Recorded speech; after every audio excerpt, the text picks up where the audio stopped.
With everything that's happening in the world at the moment, it's always important when you're working on classified and sort of protected and important either frameworks or projects that you have the right clearances and the people and companies that you have working on those projects are trusted.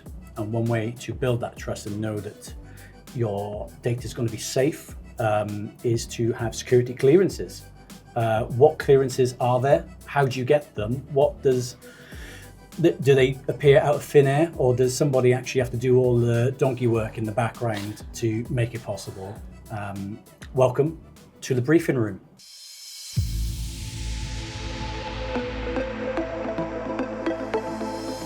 Hello and welcome to the briefing room. The first episode of 2026 is 2026. Yeah, 2026. And this episode is all about security clearances and demystifying different levels of security clearances. My guest today is Georgie. Do you mind introducing yourself? Yes, I would love to.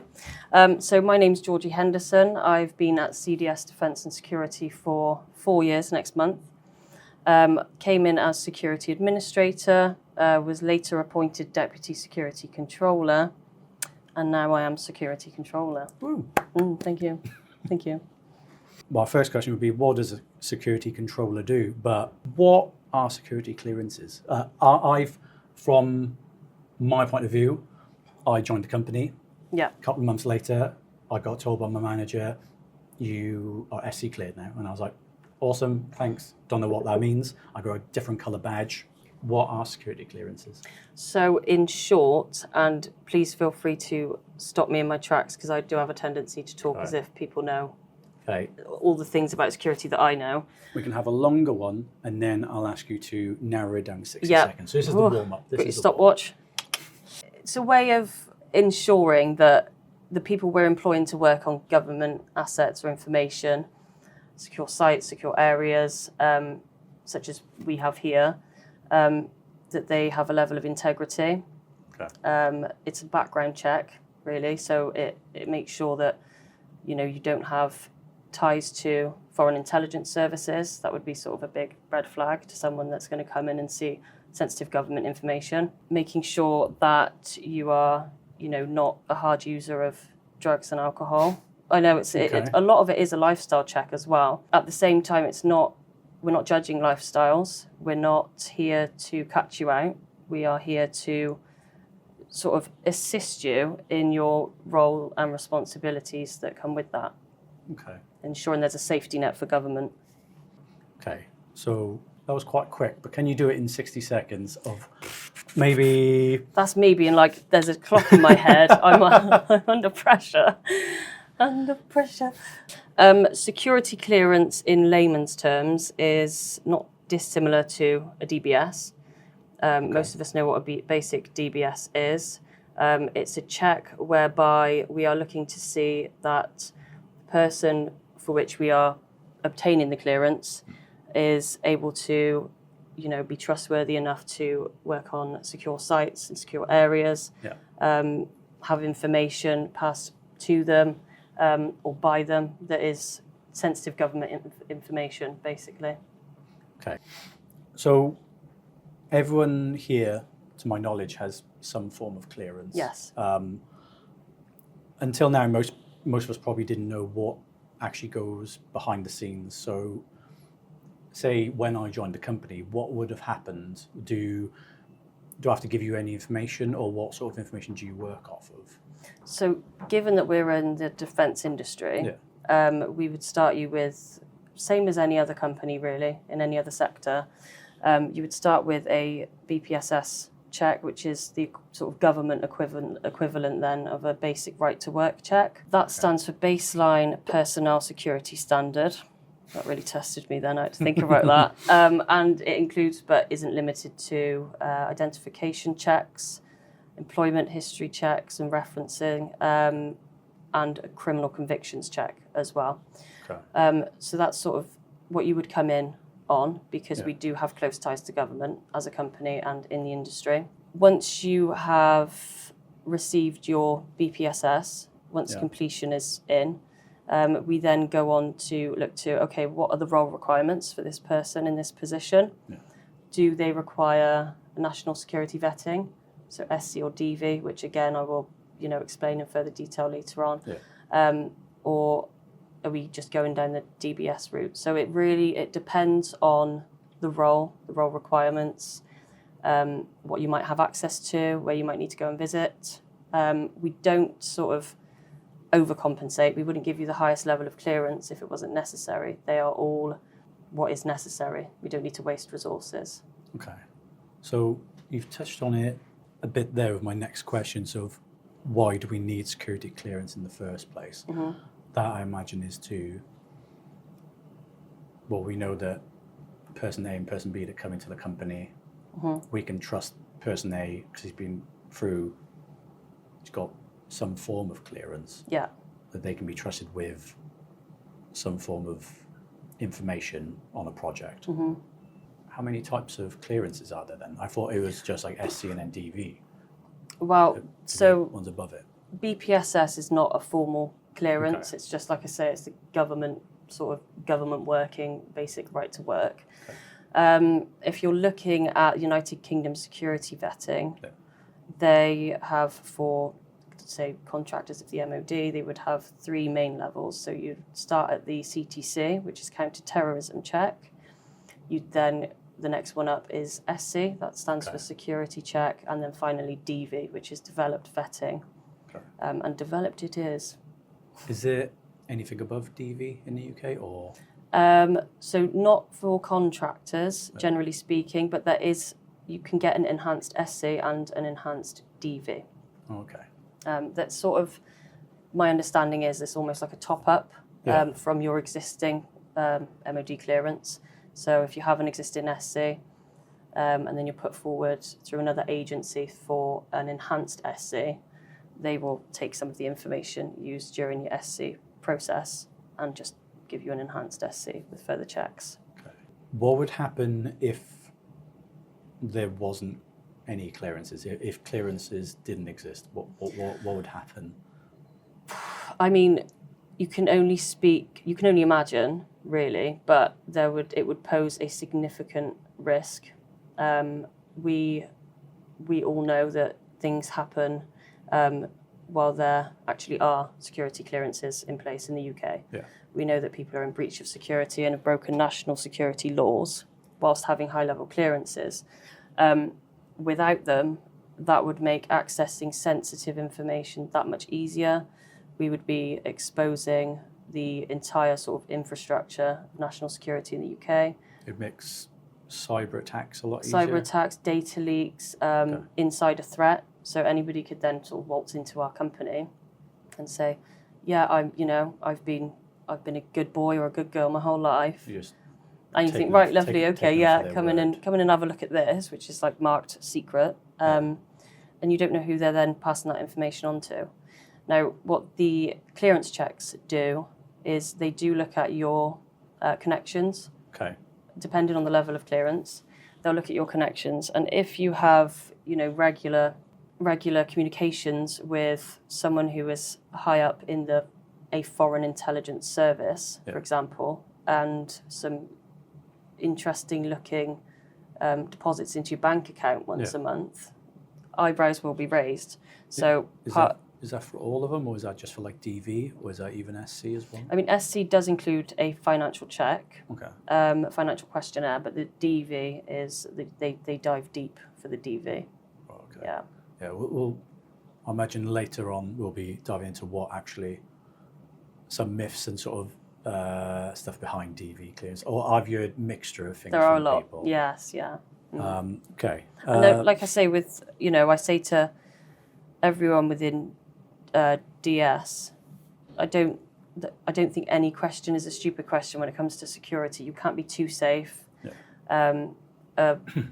A risk is a risk, and unfortunately, the impact of the risk in this sort of line of work, I'll go again. The stakes are high with what we work on and what we do. So the risk might be small, but anything happening that could be catastrophic, and it's a threat to not just the lives of you and I, but a wider, is huge loss of lives as well. Just not to freak you out, Yeah. but yeah, that's why we work, and that's why it's so rigid. That's why these checks are so intense, because they need to be. It's minimising risk and ensuring For a little bit, practices are good enough a little that bit of an inconvenience at the start with the person going through it, you are ensuring that later on. absolutely, yeah, it's a dampens bit the of risk. extra work, and I know that it can be, for a DV, for example, that's once every 7 years, and then you have an annual security appraisal that you do. It takes minutes, the annual Right. security appraisal. Yes, the DV it's a lot of work, but it pays off, and we're all working towards the same bigger picture and the same purpose. It's worth it. I wouldn't initiate someone for a DV unless their role required it and it was necessary. 2 smaller questions that aren't on the script. Yep. Is there a monetary cost to getting someone DV cleared or SC cleared or putting someone through clearance? Yes. So there's a cost to anything Okay. to do with, a lot of work goes into it. It's not just initiated by someone like myself. Yeah. It's all the background checks that are done externally, the time that it's taken, the resources that they may need to utilise as well to get those checks completed. There is a cost. It may not come directly to your company, but there is a cost that is covered. Yeah, it was just something in my head. I didn't know if it was like, if you putting someone forward for DV clearance, maybe one of the reasons we're looking to see if this person needs to have DV clearance on some of the projects is that if it costs like $1,000 or $2,000 per time putting someone through. Yeah, I mean, it would be very expensive. Yeah. But given what I know about this company, it's a cost that we would be willing to bear for the sake of, like I say, the bigger picture and the purpose that we're keeping the country, helping to keep the country safe. And then you touched on, before the financial bit, you said there was seeing who you've had contact with and sort of people you liaise with. And so my wife used to work for the MOJ, and she had went through some vetting and some checks, and I think she had SC. Would that then, because being in the same household and being a partner, would I have then come up on her check? So when you had to put me forward for SC, would I have already been in the database somewhere and pre-existing, or would it be no, and you're still from scratch? Potentially. I mean, the checks that I do or would initiate as your security controller would be you would have your own account and application set up. If that is then passed to a vetting team externally and they look into their system and say, oh, we've actually seen this person before, his wife has this level of clearance, and I don't know if that stands you in better stead. They still obviously need to do the same. Yeah, I didn't know if checks. I didn't know if it'd be like quicker than somebody who's just going from scratch. I didn't know if it'd be like. I mean, if you had a clearance, say 5 years ago, and it had lapsed, then yes, you'd still be on their system as somebody that has held a clearance before. They would need to again run the checks because you're likely to have had changes to your personal circumstances.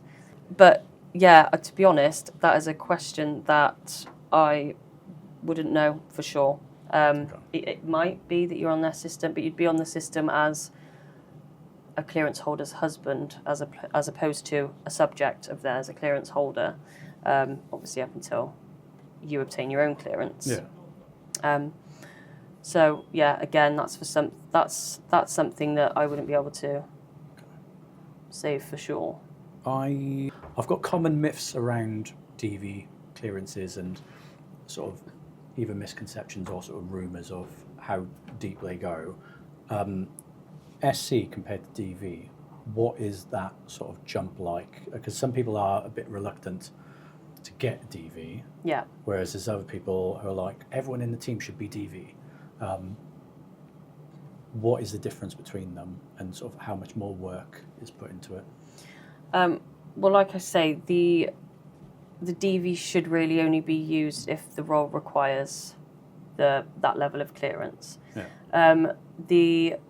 in terms of the application, the difference in the application, an SC is sort of what I would call a really beefy DBS for government. Right, okay. And then the DV is sort of topped up from the SC. Okay. So SC would go through things that the BPSS would go through. In order to obtain or even apply for an SC as the sponsor, I need to have done a BPSS check beforehand, so that saves them some time. Okay. They will then want to know some of your personal details.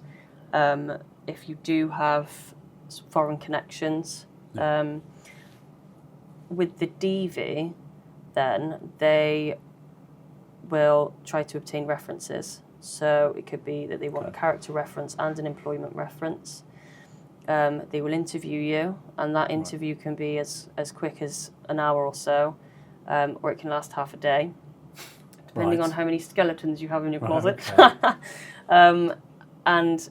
But anyone I've encountered at the UKSV sort of office then, or HQ, they've all been really friendly. I've never heard of a bad experience with an interviewer. And then on top of that as well, the financial questionnaire is much more detailed, so they require a lot more information. But again, there's a lot more at stake, because if you're requiring a DV, the information, assets or areas that you are expected to need access to are such that if those got into the wrong hands, it would be very bad. For want of a better term, that would be, catastrophic again. Yeah. It could be a huge threat to the UK. So the SC is awarded for 10 years. Right, okay. For full-time employees. If you're a contractor, they'll award it for 5 years. Does that then, not saying I'm leaving, but if I were next week to go to another company, would that clearance come with me, or would that just be solely for if I worked here at this company? So that's a good question, actually, because that's something I'm asked probably more often than anything else. On your last day of employment, I would lapse your clearance. Right, okay. It then will sit in a lapsed state, and this is providing that it's not due to expire in that time, but it will sit in a lapsed state for 12 months, during those 12 months then, the company that you're going to, should they need to obtain holding authority of your clearance, they can transfer it in. Right, okay. Once it reaches that 12-month mark, it will lapse and fully expire then. If, say, for example, you're leaving next week, your clearance is due to expire in October this year, it will remain lapsed until it expires. Okay. But after that point, it won't be able to be transferred in by another company. So do you get questions from people before they decide to leave? Yeah. And I normally have a heads up on who's going. Oh, right, okay. So I'll have that question, and then a couple of weeks later I'll get an offboarding notification, and I'm like, damn, I should have said no. You can't have a clearance anywhere else. So if you don't mind me throwing a couple of myths or sort of rumours your way. Don't mind, it's fine. One of them is DV. Do they interview your family members and friends, or do they look into your family members and friends? So yes, they will. Not just yourself. Yeah, they will do. They will ask for sort of immediate family and your spouse or partner that you're cohabiting with. Any children that you have might. I mean, I think there's actually an age. Maybe if they're under 16, they don't need to know. They just want to know, have you got children? Maybe not the details. It's been a while since I've done it, so bear with me. But yeah, they will look into your partner's immediate relatives. Okay. Are they looking for like financial things as well, or just financial things? Maybe if they've been in some extremist groups. Right, and I know that sounds a lot, but these are things that we have to check. Say, for example, I married someone who was once overseas in a terrorism organisation. UKSV are going to want to know about that, understandably. And similarly, if I'd married someone who has been good as gold, their entire, define good as gold, that probably isn't the right term, but you know what I mean. Then they'll be like, cool, check the box, and your DV is likely to come back sooner because there aren't further risks and checks that need to be done. Okay. So they're unlikely to interview relatives unless you provide a relative as a character reference. But again, it's been a while since I've done it. I'm unsure if you're actually allowed to do that. They'll look for your parents, whether they're still alive or not, and through blood or marriage. Okay. Step siblings, half siblings, they'll need all of that. And it's not necessarily like we want to reach out to your stepbrother that you never speak to. Yeah. It's more a case of, is said stepbrother a threat to national security?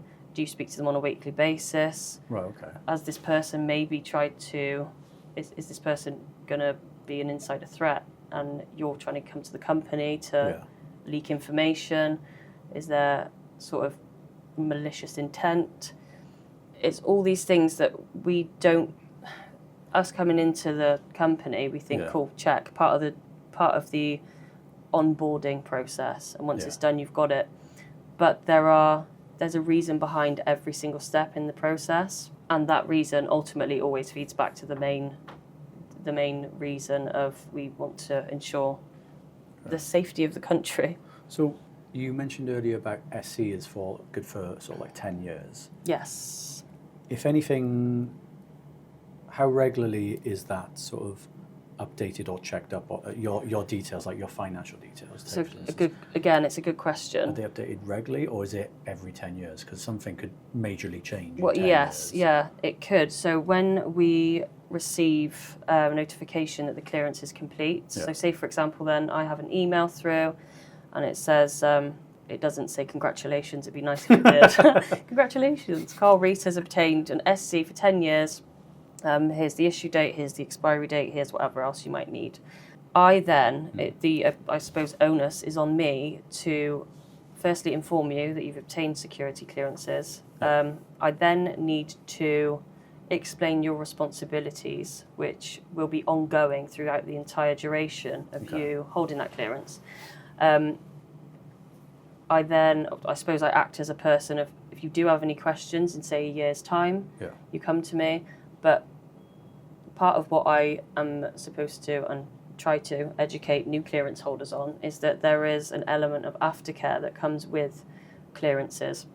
And just because the DV has a security appraisal form once a year and the SC doesn't, it doesn't mean that the sponsoring authority, the powers that be, don't need to know of any changes to your personal circumstances.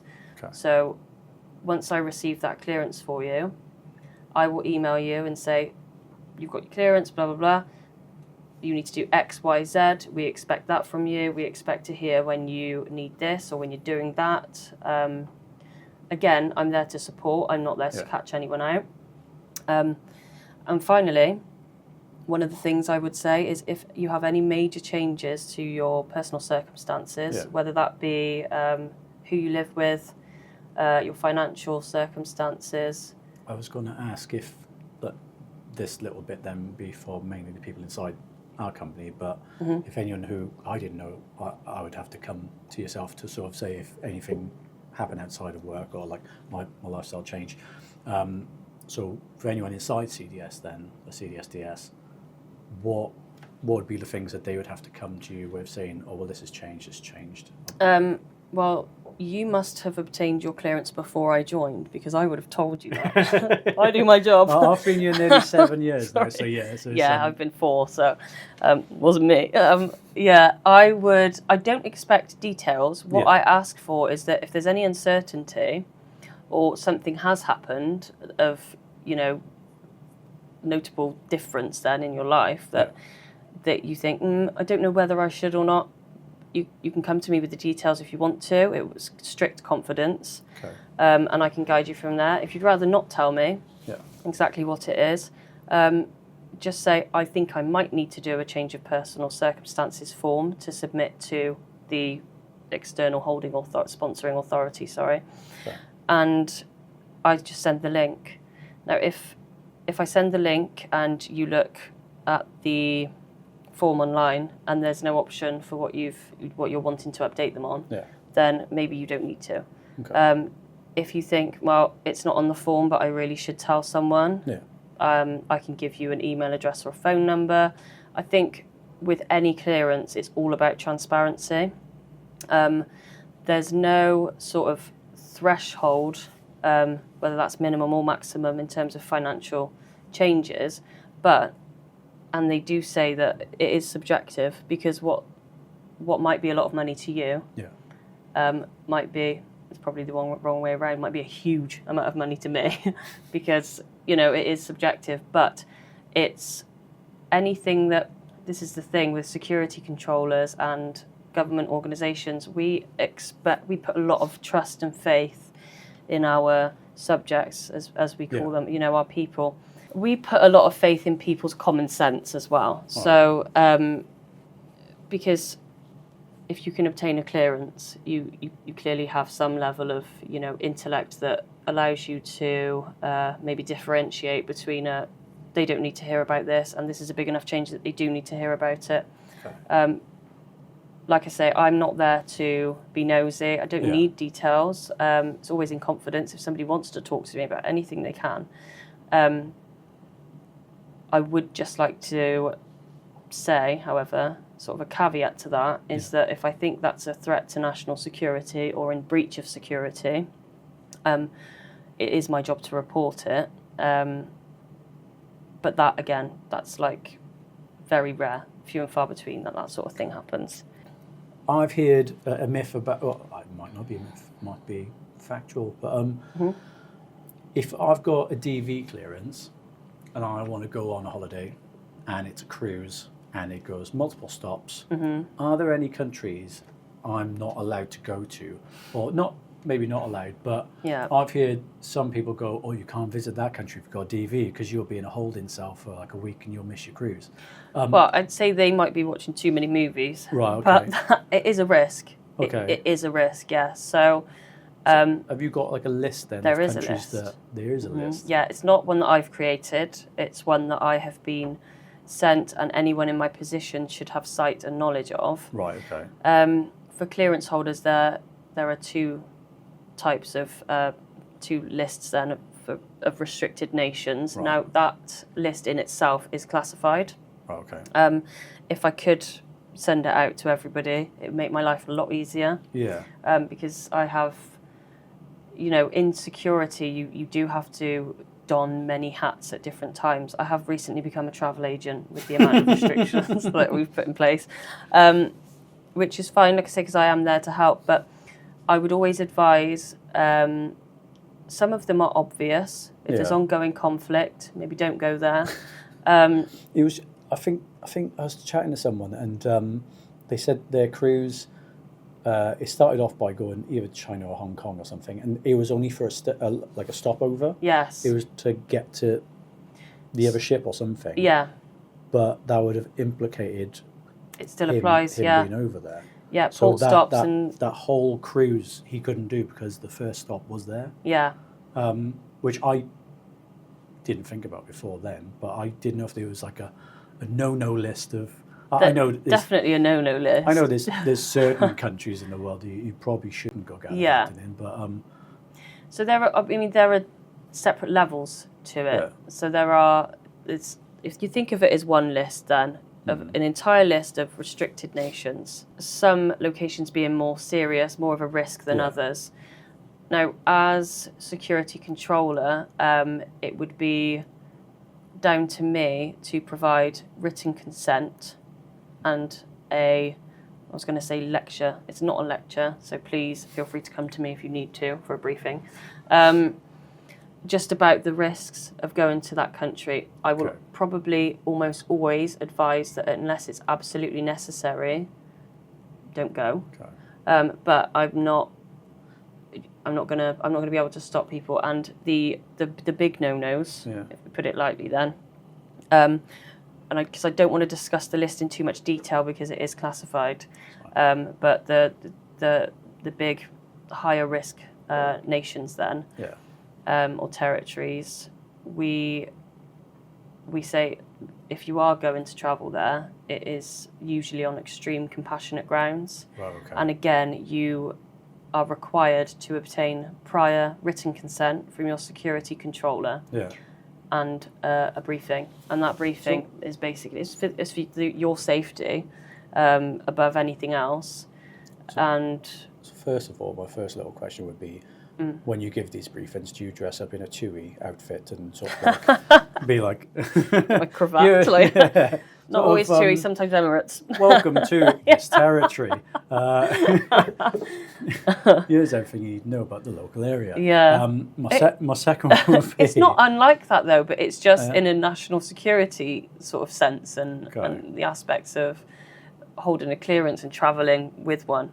How would these territories or countries know that you're DV cleared? How would they know that you are a security cleared person and be a person of interest, that they would maybe want to ask you a few questions on your stop there? How would they know?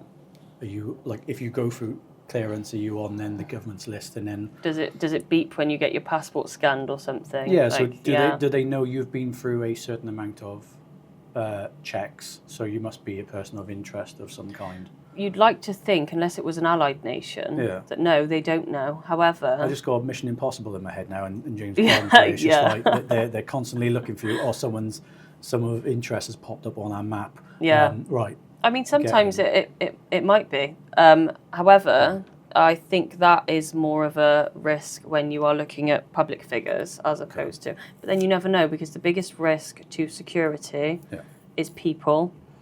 The biggest threat to national security is insider threat. So you have things like espionage, like I mentioned earlier, and it could be that somebody has leaked data for an entire company to foreign intelligence services in, let's use your example earlier, China, for example, then. And maybe border control have that list. And as soon as a person of that name comes through their border, it's going to flag up, and they're going to say, right, you don't like to think about it. It's probably extremely rare, but at the same time, because there's a tiny element of risk, it's something that we do have to mitigate and educate our clearance subjects on. And like I say, it's for your safety as much as the interest of the UK, and that is why we, generally speaking, say, unless you really, really, really need to, do not go to these places. However, if you go into, like I say, there's prior written consent, the briefing, and also just knowing who to contact should you have any suspicions, concerns, anything like that. Like I say to people when I give the briefing at the end, this is not a formal part of the briefing, but I say, if you want my telephone number and you need to call me, if you want to give me your itinerary, that I know when you're stopping where, and I can check in with you. And I really have become the Mother Teresa of security and travel. Would you say then the risks are more for DV clearance rather than SC then? I would say simply because of what a DV allows you access to. That's always going to be preferred to foreign intelligence. That person's got a DV, they have access to top secret information, unsupervised top secret information. That's really the only difference between SC and DV. Is with a DV you can have uncontrolled, unsupervised and unrestricted access to high level stuff. With an SC you can have that access, but you need to be supervised. That is the only, in terms of access, that's the only difference. Obviously, it depends on which site you're travelling. Some companies have their own policies in place, and they might say, well, you're not coming into this area unless you have a DV, even though they don't have high level or highly protectively marked, high classified stuff in there. That's their prerogative, But yeah, the assumption would be, I can only presume because I'm not a foreign intelligence agent. So you say. Or I've jumped many hurdles. If I am, I'm doing really well. So they are going to want to go for the people that are likely to have access to the most sensitive information. If you are a foreign national, or you were born in sort of another country, but now you've got dual citizenship, or for whatever reason you were born here and spent like 10 years abroad and then came back, the information then for either when you were born there or lived there for a few years, is that then between our government, and does it go to their government as well, or is it just based on the information you give them? So that would be part of a residency waiver. Right. The information that they would request would include, yes, local checks, local criminal checks, Okay. References, proof of address, Okay. anything. It's basically a foreign BPSS that they want you to obtain through agencies overseas. Right. And you just provide that further documentary evidence to help your case along. Okay. What they ask for alongside that from us, the people that are trying to obtain the clearance for you, would be a business case. Okay. Is this person the only person that can do this job? Do they absolutely need to have this level of clearance? Different factors obviously come into it. And, you know, as a company, we employ people because they do have a set amount of, they have a niche set of skills then. Okay. And the business case is always, yes, we want that person. That's why we've asked them to come to us. That's why we've employed them. We want them, we need them, we trust them. The next step is for you to do this check. Please, can you provide the residency waiver, blah, blah, blah. But like I say, further checks do need to be done. They don't always say yes to a residency waiver. All right. But yeah, it's certainly not a barrier. It's not a barrier. It's just an extra hurdle to be jumped. Okay. And then, is this an expected when you work in the world of defence, or if you want to work with a company that's in defence and works with the MOD, and you might be an external company that's your bread and butter isn't in defence, and you get brought onto certain contracts or contract of work, is this something that's just expected, that you expected to have security clearance? Or I would say, I was thinking, correct me if I'm wrong, I'm imagining our company, our bread and butter is in defence, yeah, a high percentage of our employees would be at least SC or maybe DV. Sort of absolutely, clear. yeah. I mean, our job descriptions for almost any role within the company is that, you know, the prerequisite then to employment is, are you going to be able to achieve a national security clearance, or do you think you would be able to? It's sort of a given to an extent, I would say, particularly from those who are coming from other areas of the defence industry or even civil service. For me, I came from a kitchen. So I was a chef, and I had I didn't even know what an SC or a DV meant. I had no idea. Everybody spoke in like shorthand. And I was like, right, all these acronyms, I don't know what they are. And all I wanted at that time was to be able to just speak like the rest of you in a way that was, I understood and I was fairly knowledgeable. Obviously, I went through a lot of training to get to that point. But coming from my background, it wasn't common knowledge that, okay, I'm going to need a clearance here. I thought maybe a DBS. People who have, like I say, they've come from similar roles, companies, for them, I imagine it's, right, here we go. I've got a clearance. Do you want to transfer it in? Or they'll come to me and say, can you request a transfer because I had one at my other company? But like I say, it is in the job descriptions, dependent on the role, obviously. If they do require a clearance, it's something that we think is only fair to make people aware that that's what we are going to expect. And that's what we're going to attempt to achieve, obtain even.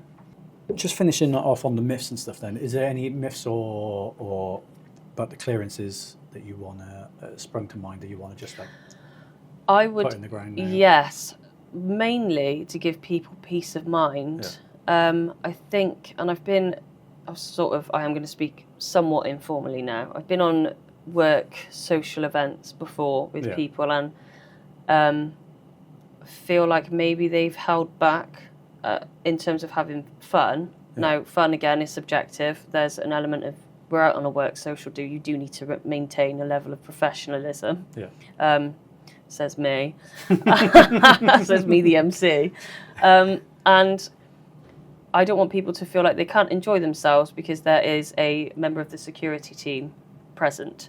I think a lot of the time people think, okay, now I've got a high level clearance, I need to be super boring.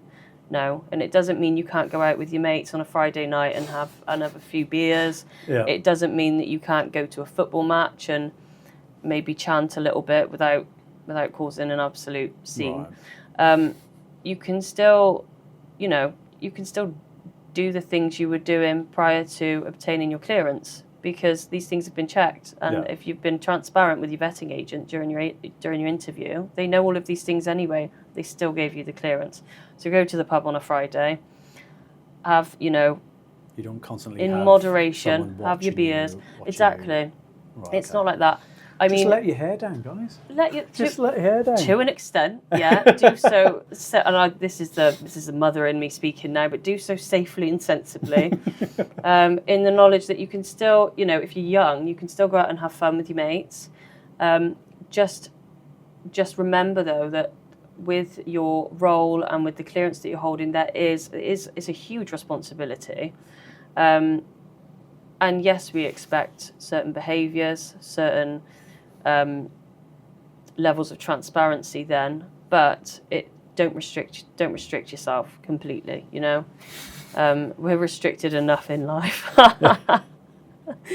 So yeah, but I don't want that to sound like I'm encouraging. I think that some of our youngsters and the world of national security and clearances and all that is frightening to them. And like I say, I'm not there to frighten people. I show my face in the office because I welcome questions. You need to be a people person, because if somebody's frightened to tell you of something that is, we're humans, we're not infallible. We're not robots. That, mind you, even robots probably make mistakes. But I want people to be able to feel like they could come to me with anything, and the sooner we identify the mishap or the breach or the mistake, the sooner we can deal with it, and the risk is then mitigated, reduced, hopefully stopped in its tracks. But your position then, is there a security controller in every company, or is it no? And is it just the one of you in this company at the moment? We're expanding as a company, so the need for a team is becoming more and more, such that I have very fortunately, I have been appointed a deputy. Mandy Uyghur, I hope she won't absolutely be displeased with me for mentioning her name. She's incredible. She's very proactive, quick learner, everything you'd want in a deputy security controller. And whereas I'm sort of the blabbermouth face of security, Mandy will do all the clogs that you see turning, all the hard work that goes into it is just as much Mandy as it is me. And she's been doing it for a much shorter amount of time, but she's just picked things up like that. We are very fortunate in Defence and Security, as in CDS, that we have been given the accreditations that are necessary for us to have a security team and be able to do the majority of our security work ourselves, in-house, internally. Of course, that comes with a lot more work. But we're also in a position where if we are in partnership with other companies, and in order to really help grow that professional relationship that we have between ourselves and, say, clients or partners, we're in a position that we can provide advice and guidance should they wish to go down that route of maybe holding clearances themselves. Now, again, I really don't want to delve into too much detail, but you have separate sort of certifications then.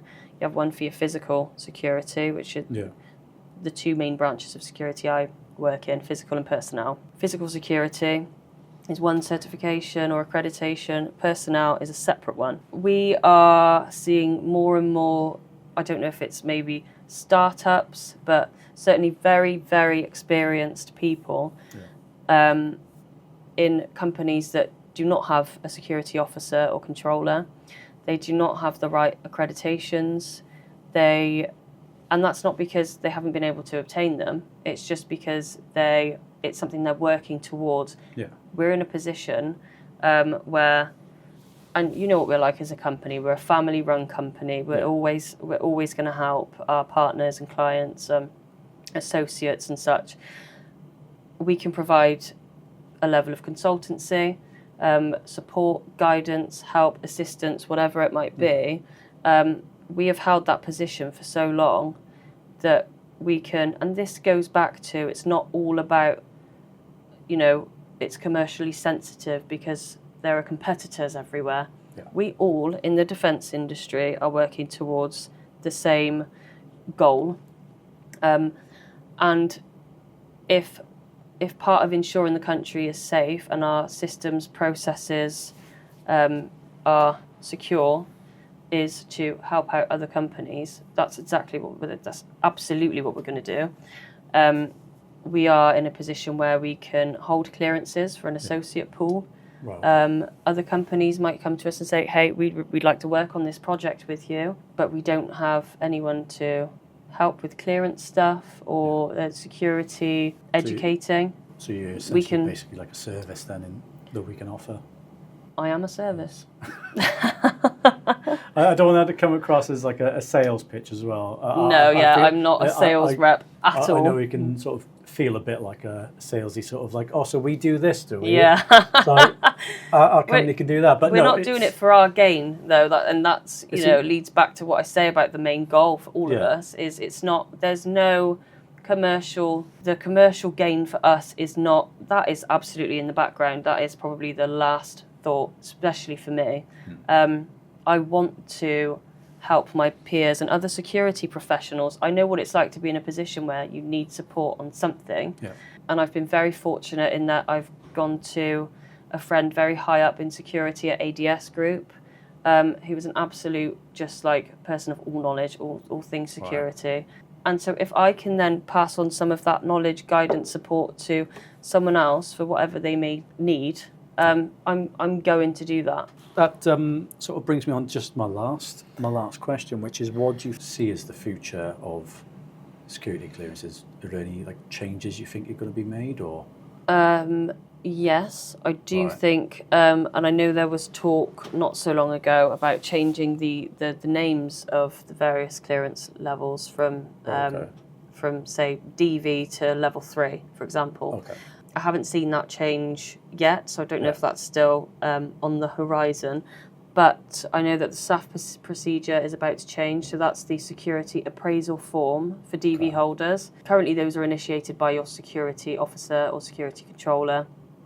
Going forward, and I think by the end of 2026, this will apply to MOD contractors as well. The responsibility is on the clearance holder, so you will initiate your own appraisal form, send it to your own line manager, and I, as a security controller, will just receive notification once that's been done. Yeah. Aside from that, I see, I think we are in a constant battle with what's secure and what's in keeping with advancements in technology. We don't want to be left behind because because there are so many benefits to, I suppose everybody talks about AI these days, but there are so many benefits to it.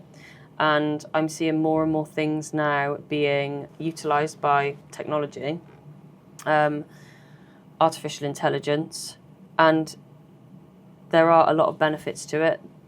Like anything, it comes with risks. So I think a lot of things are going to be more automated in the future. You're always going to need an element of human checks. There are some things that you can't rely on technology for. Yeah. But I do see that happening. Changes internally, which will only really be for those listening that actually work for the company.